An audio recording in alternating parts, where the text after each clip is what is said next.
Porque en este momento el antisemitismo está creciendo para atacar a todos los judíos. Cuando Bin Laden dice yo quiero destruir a Israel y asesinar a todos los judíos, no es vuelta, es asesinar a todos los judíos, claramente. Porque a todos los judíos se los odia porque se los considera indirectamente aliados de Israel. Y este libro además tiene otra cualidad. No es un libro complaciente, no es un libro neutral, no es un libro que quiera gustar a todos los lectores, sino que se juega con toda claridad por la posición opuesta a la pro-palestina.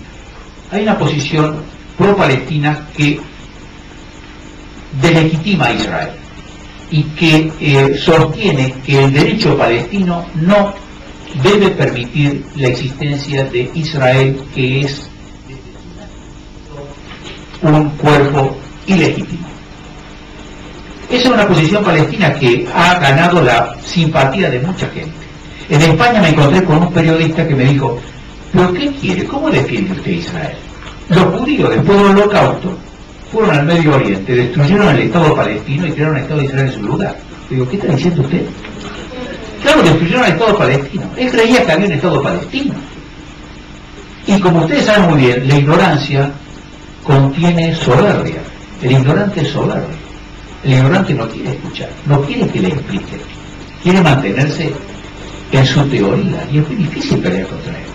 Entonces hay una distorsión tan grande de todo esto que es importante un libro como el de Julián, que está en una posición absolutamente pro-israelí, haciéndome recordar el derecho de Israel a la existencia, con una serie de argumentos, y que por otro lado, cuando hace la reputación o la crítica de la posición opuesta, lo hace con un montón de fundamentos que no están relacionados con la emoción, diciendo yo quiero Israel porque lloro por Israel. No, hay fundamentos, documentos, hay elementos jurídicos, y es entonces un conjunto de datos, de elementos que nos van a permitir poder discutir bien. Hay muchos judíos que cuando saltó la intifada se dejaron seducir e hipnotizar por los medios y quedaron sin letra.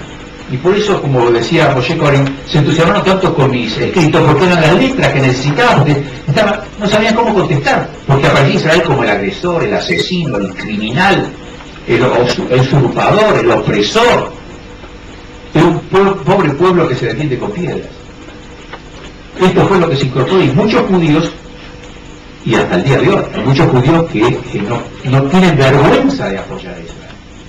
Tienen vergüenza de apoyar a Israel. Entonces, la oportunidad de este libro es importantísima, y este libro yo lamento que no tenga rápidamente la difusión que debería tener. Por eso esta tarea nuestra. Esa es tarea nuestra, todos los que estamos acá, que empezar a difundir. Hay que leer ese libro, hay que difundir ese libro, hay que recomendarlo, para que de la editorial modesta, la edición modesta que tiene ahora, pase a ser una edición muchísimo más numerosa, y que se distribuya por toda América Latina y se distribuya en España y se pueda traducir. Y yo adhiero de que haría un muy buen papel en la Cancillería israelí o en una embajada israelí. Pero en fin, de todas maneras, yo, Julián, te quiero felicitar. Es un libro que, si no te hubiera conocido personalmente, yo habría escrito una persona con barba y cana. Barba bien, muy bien. Barba blanca. Julián Schwindelman nació en Buenos Aires en el año 1969. Posee una licenciatura en Administración de la Universidad de Buenos Aires y una maestría en Ciencias Sociales de la Universidad Hebrea de Jerusalén. En la actualidad es colaborador de Miami Herald y corresponsal en Washington del periódico judeo argentino Comunidades. Durante el periodo 1997-2001 fue corresponsal de Comunidades en Israel. Sus artículos han sido además publicados en varios medios como ser el Haaretz, The Jerusalem Report, The Washington Times. el Nuevo Herald, Clarín y el Cronista. Asimismo, ha dictado conferencias en la Argentina, México e Israel y ha sido entrevistado por programas radiales y televisivos en la Argentina y Estados Unidos. Recientemente ha sido designado director adjunto del United National Watch, una organización no gubernamental suiza que monitorea a la ONU en Ginebra.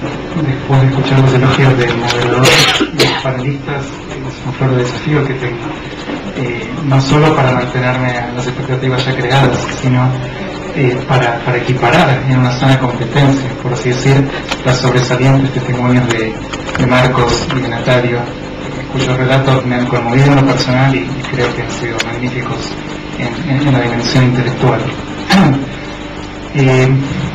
La verdad, un simple comentario, Marcos, de lo que mencionabas de Shimon Peres. Yo en general no dejo de mencionar que es una característica que refleja un poco su filosofía. Cuando él subió en la Cancillería anteriormente a este gobierno, y durante la era Oslo, él había dicho que Israel no necesitaba el departamento de Asbará, de esclarecimiento, sobre la base de que si Israel hacía buenas políticas, no había lo que explicar, y si las políticas eran malas, iban a ser indefensibles. Pero fue irónicamente el mismo Shimon Peres que cuando subió posteriormente como canciller tuvo que crear un departamento de Asbará en el contexto de la Intifada. Y creo que ese hecho solo ilustra en gran medida una situación y una cosmovisión, ni siquiera diría ideología, una cosmovisión de un hombre que hoy parece demostrar estar atrapado en una posición que ha caducado, a pesar de ser un magnífico líder que ha contribuido inmensamente a Israel y un visionario realmente extraordinario. Pero bueno, permítanme comenzar con algunas líneas que quería comentar. En primer lugar, la ironía de este día, 29 de agosto de 1993, 9 años atrás, digo, fue el día en que la prensa israelí anunció ante una asombrada sociedad la revelación inédita de las tratativas secretas entre la OLP y el gobierno de Israel. Unas pocas semanas después fue firmada en una soleada mañana de los jardines de la Casa Blanca la declaración de principios o acuerdos de Oslo, que inauguró de esta manera, formalizó unas tratativas secretas e inauguró un proceso que fue definido como de reconciliación histórica y comúnmente denominado proceso de paz. Y el momento de gloria más notable de este momento en la historia de Israel ocurrió en el año 94, cuando Yitzhak Rabin, Zichrono Levrajá, Shimon Peres y Yasser Arafat comparten el Premio Nobel de la Paz. Y por supuesto que también una serie de beneficios realmente muy positivos para Israel en materia de restablecimiento o establecimiento de relaciones diplomáticas entre Israel y otras naciones. Solamente 30 estados en el periodo post-Oslo establecieron relaciones. Se creó el marco adecuado para la firma de un acuerdo de paz entre Israel y una nación árabe, con Jordania. El Vaticano reconoció y estableció relaciones formales con el Estado de Israel también.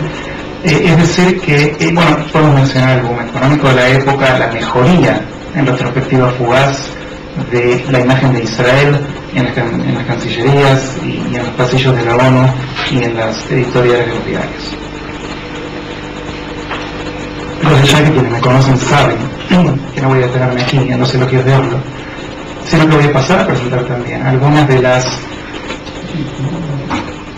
falencias que ha tenido algunos de los desenlaces más obvios, y creo que prueba de esto es la trágica evidencia que ha dejado marcada en sangre el terrorismo palestino en la tierra de Israel. Y decir, por ejemplo, como un único indicador, que desde el periodo de la firma de los acuerdos de Oslo hasta la entrega del Nobel al trío que acabo de mencionar, más de 90 israelíes ya habían sido asesinados por el terror palestino. Y se nos puede advertir también que no solo la peor ola de terror en la historia del Estado sacudió a Israel durante lo que era un proceso de reconciliación histórica, uno debe agregar a esto el hecho de que el sistema político israelí sufrió alarmante inestabilidad, con 5 primer ministros tomando el poder